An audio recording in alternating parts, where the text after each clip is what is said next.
মুরব্বী এটা কি কইলেন? রত্না রত্না? না না দুধরাজ এটা দুধরাজ আর এটা রত্না। তো এইটা কত আর এটা কত?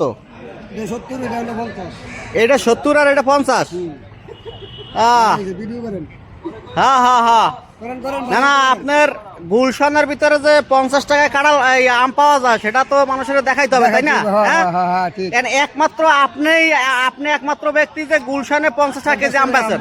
হ্যাঁ, সারা বাংলাদেশে আপনার কেউ আর এই চ্যালেঞ্জ আর কেউ করতে পারবে না একমাত্র আপনি ছাড়া, তাই না? জি না ইনশাআল্লাহ না। আমি দেখছি আরো যারা আম নিয়েছে, হ্যাঁ, তারা কিন্তু 120 টাকা 150 টাকার নিচে কেউ বেচে নাই, কিন্তু আপনি সে জায়গায় এই যে আম আপনি 50 টাকা চাইলেন। কিনা কম কিনা বেচা কম, যেই আমার এত লাভের দরকার নাই, বেশি লাভ করলে আবার সমস্যা, তাই না? হিসাব দিতে হবে আল্লাহরে। আল্লাহর কাছে আবার জবাব দিতে হবে।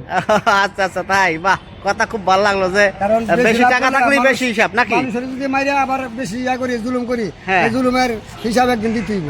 ও সুন্দর কথা। জুলুমকারী আল্লাহ পছন্দ করে না, সবচেয়ে বড় জুলুমকারীকে আল্লাহ ঘৃণা করে। ও আচ্ছা আচ্ছা, ঠিক আছে, থ্যাংক ইউ।